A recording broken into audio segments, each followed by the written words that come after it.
Alright, again, so we're looking at deploying the knives. Just to touch bases on a couple different types of knives. Here we've got a simple folder.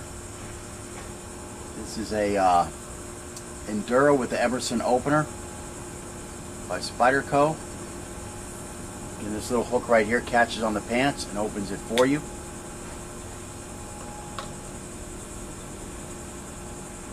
We've got a knife that opens with the thumb inside of this little hole. A little native, my wife's carry knife. And just push that little hole to open it. And here we've got a cold steel Spartan.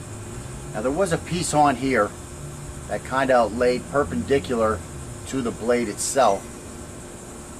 And this could catch on your pants like an Emerson opener, or you could use your thumb to flip this open. However, with this big blade like this, I prefer just use a centrifugal opening with that. This way I don't have to worry about getting caught up in my pants or that piece getting in the way for some reason. It's kind of nice. Some people like to put their thumb on top of it. That's not my particular style, to get the thumb involved like that. I love this knife, but the steel is kind of weak. Every month I have to clean it up and pick some of the rust off it, a little surface rust on there. But again, that's centrifugal openings. And then we've got another type of knife, which often, and this one's set up for a righty, unfortunately. But this knife has a little tab on it, and you do the marble shoot to open this one. So those are a couple different knives that we'll be looking at deploying. And then of course you've got the non-folder and a sheath. Just pop that out, you're ready to go there. And I was going to get my diving knife, but I just, my wife had stored some stuff on top of it, and this was a little easier to grab. It's kind of a ridiculous knife, but so that's what we've got in work for us today, and Scott showed up here, so we're ready to roll. Okay, Slasher lesson 3. The goal is to learn concepts dealing with deploying. This fucking bug is going to drive me crazy. Deploying the fighting knife and introduce all-purpose defensive concepts and the knife double tap. Okay. In your sandbox, can you? Yeah. Yeah, that looks promising. All right, again, deploying, drawing the knife. It's important that we have the ability to quickly draw our knife when we encounter a threat. In general, this includes 3 separate steps. First, the weapon must be unconcealed if it is concealed. Second, we must withdraw the knife from its storage location and get it in a deployable condition. And third, we must obtain our fighting grip and a stance that will allow us to attack or defend. There are several other steps that we may have to consider, but without the ability to quickly perform these 3 steps, we will not be knife fighting, we will be unarmed fighting. So again, you know, when you need to use a knife in your self-defense, you got to get it out first. That's the big thing. People that don't practice this, you know, they carry that knife in their pocket, they're never going to be ready when that attack comes right at them. Now the problem is, if we can't get that knife deployed, then what we have to do is we have to address unarmed fighting first until we can gain space to get armed. You just can't go for that knife while a knife is coming at you. You can't go for the knife while the guy's drawing his gun. You can't go for the knife while he's rearing up to hit you in the head.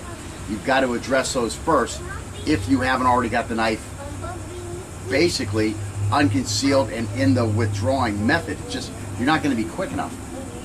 So these are, this is why this is so important. If we continue to draw the weapon during these attacks, especially if it's by a competent fighter, you know, we're going to be very vulnerable to the attack and we'll probably be defeated before we can even get our weapon deployed. It's very important that we do the drills in the deployment section in a safe manner. We advise that non-sharpened training knives with blunt tips be used in the beginning, and that slow movement is used until we're very confident with our movements. Let me see, this thing's just jump. The easiest way to figure out how to get a knife out smoothly is to get in a fighting stance with our knife in our hand and then put it away with only one hand manipulating the knife. We can use our other hand to move clothing if the weapon will be partially or fully concealed. And although the initial movement to put away the knife may not be smooth, the place it ends in must allow us to get it back out smoothly. Again, the smoother the move is in and out, the quicker we will be able to perform it. Smooth is fast and fast is smooth. If we're using a fixed blade, this is the end of this discussion. I mean, you've got the knife out, you're ready to go. Basically, you're going to grab it in the manner that you will deploy it. If we're using a folder, we still have a lot to consider in getting the weapon into deployment. Just because we've got it out, we still have a lot to do after it's out of its stored location. Since we'll fight with a knife in our non-dominant hand, the knife should be stored for deployment with that hand. If we're right-handed, those right-handed sheaths will not work on our left-hand side. If we use our knife for work and are used to storing it on our dominant hand side, it will be best to start storing it on the other side, since at work we have time to get the knife out and that type of stuff, and we can start working with that extra time to practice deploying it from the other side. If our weapon is concealed, first we'll have to get it unconcealed. What we would do there, it's going to be very similar to when you're drawing a weapon.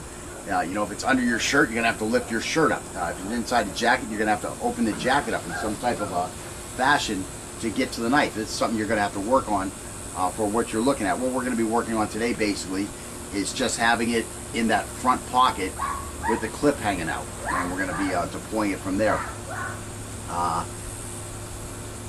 And even though that seems relatively easy, there is some forethought that's required. I mean, you can't just throw that knife in there and say, okay, now I'm all safe. I have the knife in my pocket. When there's a fight, I'm going to pull the knife out and I'm going to cut everybody up who attacks me. It's just not that easy getting that knife out once the fight starts. In general, I talk about getting the knife out before the fight starts. I mean, if you see potential threat while you're walking to your car, you know, get the knife out and get it palmed in your hand. Have it ready to go. I mean, you could even open it up. You know, with the Emerson opener, it's going to open as you pull it out your pocket. If you've got some type of thumb type thing, you know, you can push that open, and now you can put this on your side where the guy won't see it. In many cases, the guy will get suspicious of what you're doing, and that may be enough to, you know, cause him to choose another alternative rather than trying to attack or rob you. Let's see. It's very advantageous that we can, it's advantageous to our survival, as a matter of fact, that we can get our knife unconcealed using only one hand. During an attack, it is likely our other hand will be needed to defend the oncoming attack. If this is the case, the attack is imminently lethal or could produce serious bodily injury, and we have a firearm, we may prefer to deploy the firearm. Whether or not we have to defend an attack, our weapon deployment should be made, should be able to be made while we're moving. I mean, it shouldn't be something where you have to sit still to do this deployment. It's something you have to practice on the move.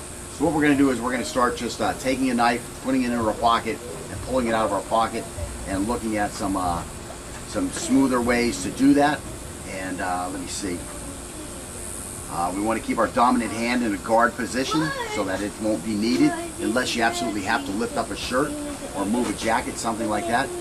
And we're going to practice this a little while, basically in and out, and then we're going to practice it while moving in some different directions, and we're ready to go at that. All right, when we're dealing with folders, one thing that we have to immediately concern ourselves with is, you know, where's the clip? Like with this particular one, we just had to change the clips. It's the first time I've been using this particular training knife. So we had to turn the clip to the other side. Unfortunately, it's a cheap training knife, so it really didn't have, it wasn't set up for the knife on the other side. So we've worked with that a little bit to get that there. And also it doesn't have the ability to change the clip to the other side. I prefer my knife in my pocket in a tip-up position, whereas this one can only be set up in a tip-down position. It's not a big difference. It's a matter of personal preference. Most of the Spyderco knives will have all four ways you can put it, for right-handed tip up or tip down, left-handed tip up or tip down. So you have to consider that when you're buying your knife. I don't know if I mentioned it in one of the last lessons, but I love this knife by Cold Steel called the Espada, I believe is what it's called. It's just a huge knife. But it wasn't eligible. It didn't have the switch over for the left-handed clip, so I never bought the knife. They came out with a cheaper one, and I still haven't really looked at that to see if it had the switchable clip. Maybe one day I'll switch to that knife, just because you know, a big blade to me is better than a short blade. And since I have concealed carry authority, I can carry that big knife. It's a matter of convenience. Do you want to carry that big of a knife in your pocket? That's up to you. But in general, that's all this stuff. It's a matter of convenience for you. Which one's most convenient? Which one is going to facilitate your day-to-day carry of it, and which one's going to facilitate your smooth deployment with it? So again, with this knife in a tip down, I don't really have a problem with tip down.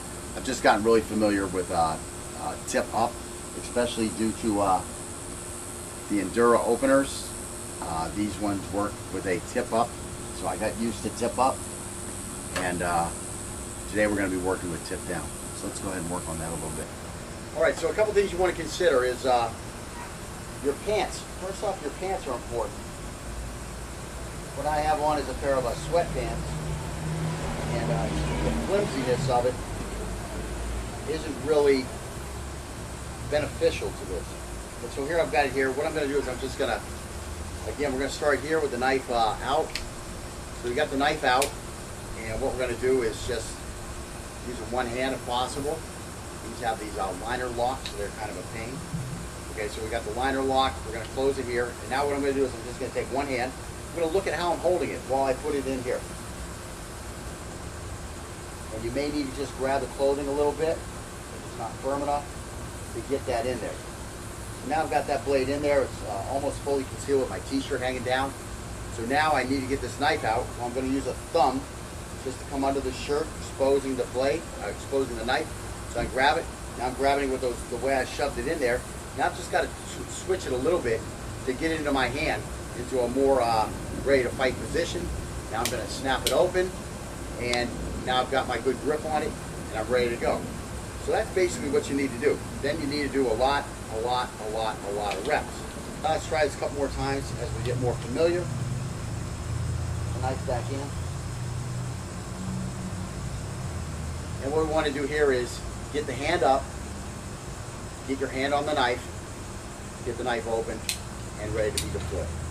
Then we're going to step back in our stance just a little bit. So that's what you want to work on as you're advancing this, as you get more comfortable. Now we're going to do this time, we're going to step to the left as we do this. So again, hand on the knife, hand up here. This guy's making his move towards us. Go ahead and step to the left as you draw. And now we're going to be over here. So now we're ready here. So you want to practice that several times. Bring the knife away again. And then just stepping to the right as we go. So here we go here. Hand's going to come up. We're going to step to the right. And now we're ready over here. So we're stepping off the center line a little bit, keeping this guy from being able to get to us. And this time we'll step backwards.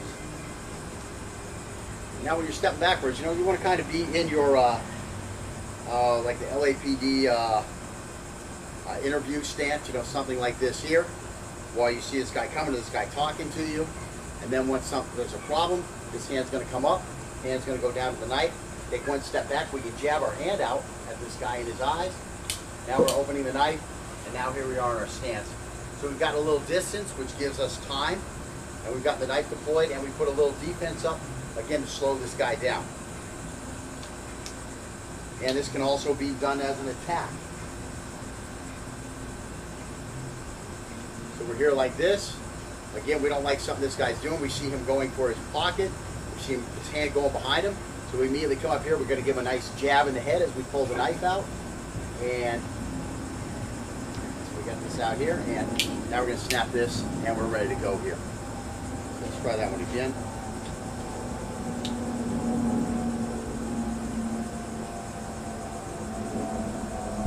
And again, you can see that I'm much slower and I'm having a harder time with this tip down orientation, because when the knife comes up, I'm expecting just to pop it out, but I got to kind of change my hand position a little bit. Whereas when it's tipped down, you're just pulling it up in your hands here and you're snapping it. When it's tip up,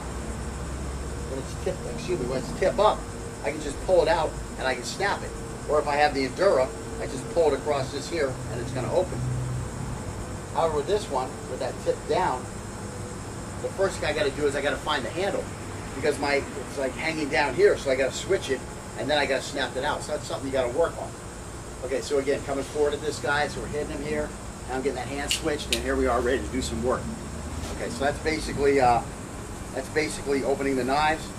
Just to show you a quick one with an Endura. I'll let you try one too with this. So with the Endura, again, it's a tip up. We're right here. Now when we pull this up, all we have to do is pull it to the rear a little bit. So again, I'm here. That knife is open right now. I'm ready to do business. Very quick. It's automatic. You don't have to do anything special. It's right in there, and when you pull it, just pull it to the rear a little bit. That's it. So yeah, it's very quick. Everything's automatic here.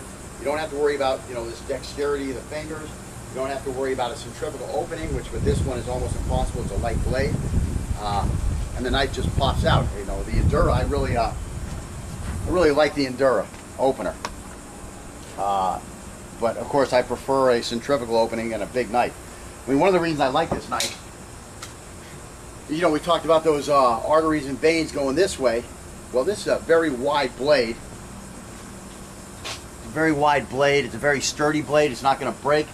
When you get in a fight, if there's blood about and stuff like that, the blood can get on the handle, and the handle can get very slippery. Here we've got the hook on the back. I'm just not going to come forward. Here I've got a nice hilt to keep me from sliding forward. I'm not going to lose the knife backwards. So that's why I really like this knife as a fighting folder.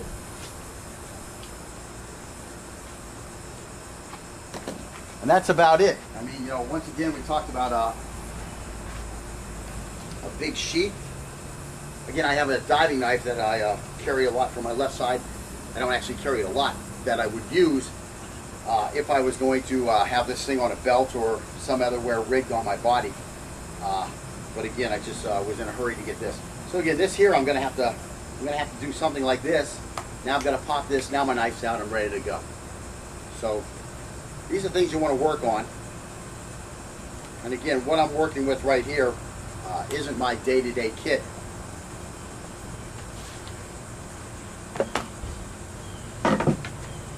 This would be more or less my day-to-day kit. I'd have a much more solid pair of pants than these workout pants. I'd have this here. So this one's ready to go. Now this one, I have inside a strap that comes across my carry bag. So this is here. Now this is going to be my right hand knife. This is a knife that I could use for my right hand should I have a problem with my left hand. I can still get to a knife with my right hand, or if I have to, I can still get to it with my left hand and get this knife out. So I've got one down here in my pocket, one here, and I've got my handgun, and I've got a utility knife inside my bag also. So I've got all that stuff covered. I don't have to use these for that type of usage. For utility work, I can just use that for business. But basically, in a nutshell, that's it. I mean, whatever you're going to wear, you have to practice. You have to practice. You have to practice. You have to practice. So that can come out. What I do sometimes, I come home, and just in my driveway, I work late at night, so I get home at about 2 or 3 in the morning in my driveway. I'll just go back and forth, you know, behind the car a couple times before I come in the house, doing a little step, popping that thing open, and doing a little business like that. And I'll do that back like 3 times, then I'll do it forward 3 times, then I'll do it to the side this way 3 times, side this way 3 times, and I'm basically ready to go. Again, this is a slow process in the heat of the moment. I mean, if I'm talking to Scott, Scotty, come over here a little bit, and you know, he's got that knife in his pocket, this is too late. This is too late. It's too late. You know, I mean, I'm back here and I've got something. It's too late. It's too late to go for that knife. I mean, I don't care how much you work on how fast you are, it's going to be too late. Once I'm in this kind of area here, contact distance, it's too late. Once I get inside of contact distance, it's too late if I start my action and then you decide to pull your knife. It's too late. I mean, imminent contact distance out here, he's got half a chance because he can extend this distance by moving back. He can extend this distance by moving to the side. But in general, it's too late to go for your knife at that point. You're going to have to fend this guy off, you know, unarmed. And, you know, later on we're going to get into defending unarmed against the knife. And you'll find out that it's not quite as hard as a lot of people would have you believe it is. And again, then we're going to bring that into the whole knife fighting realm when we have a knife again. And it's going to make that even easier. But again, that's by taking it one step at a time. So again, you know, whatever you're going to wear, you got to practice with it. You got to know how it's going to work. You got to know how much time it's going to take you. And you've got to work through those. You got to work through it moving left. You got to work through it moving right, moving forward, moving back, because you never know which way you're going to have to move. I mean, maybe there's a wall here. Okay, all I ever practiced was moving to the right. Well, now I'm stuck because I'm going to have to move to the left or backwards. And again, maybe I'm, in a corner. I'm sitting in a restaurant, and there's some stuff starts happening, and I'm in a booth here, and I come to get out of the booth, and the wall's right here because the restaurant was full. This was my seat where I could see the door. I like the seat. I have a wall behind me. Nobody could get me from behind. But now all of a sudden, here this guy's coming at me, and my only choice is going to the left. So I need to be able to do that. So that's why you have to practice all those different ways. And we're going to practice those a little bit off the film. I kind of showed you an idea how to get started on this type of stuff. And we're going to go through it a little bit, so make sure you go through these. And again, not 5 or 6 times, 500 or 600 times, each direction. You want to be able to do that with the setup that you're going to use. Again, you don't have to have every setup, tip up, tip down, right hand, left hand, up here, over there, that type of stuff. But whatever you think you're going to carry, or you go out and you buy a new knife, that's what you got to do. You got to take that new knife, you got to say, wow, okay, this knife is different than my last knife, so now I need to start practicing again. If it's the exact same, you're pretty good. And again, you do have to do some maintenance on these things. Just because you're good at it today doesn't mean if you haven't done it for a whole year that you're going to be okay at it next year. You're gonna have goofs, the first time you do it. For me, just doing it slow sometimes is hard because I'm used to doing it faster.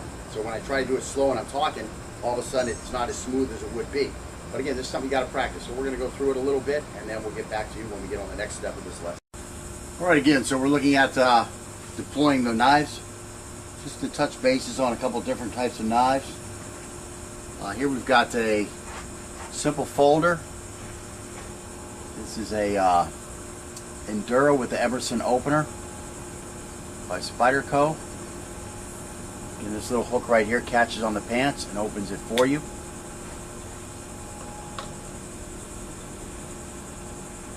We've got but again, that's centrifugal openings. And then we've got another type of knife, which often, and this one's set up for a righty, unfortunately. But this knife has a little tab on it, and you do the marble shoot to open this one. So those are a couple different knives that we'll be looking at deploying. And then of course you've got the non-folder and a sheath. Just pop that out, you're ready to go there. And I was going to get my diving knife, but I just, my wife had stored some stuff on top of it, and this was a little easier to grab. It's kind of a ridiculous knife, but so that's what we've got in work for us today, and Scott showed up here, so we're ready to roll. Okay, Slasher lesson 3. The goal is to learn concepts dealing with deploying. This fucking bug is going to drive me crazy. Deploying the fighting knife and introduce all-purpose defensive concepts and the knife double tap. Okay, open your sandbox, can you? A knife that opens with the thumb inside of this little hole. A little native, my wife's carry knife. And just push that little hole to open it. And here we've got a cold steel Spartan.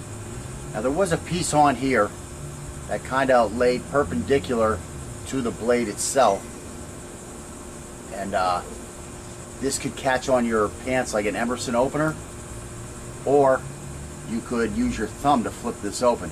However, with this big blade like this, I prefer just use a centrifugal opening with that. This way I don't have to worry about getting caught up in my pants or that piece getting in the way for some reason. It's kind of nice. Some people like to put their thumb on top of it. That's not my particular style, to get the thumb involved like that. I love this knife, but the steel is kind of weak. Every month I have to clean it up and pick some of the rust off it, a little surface rust on there.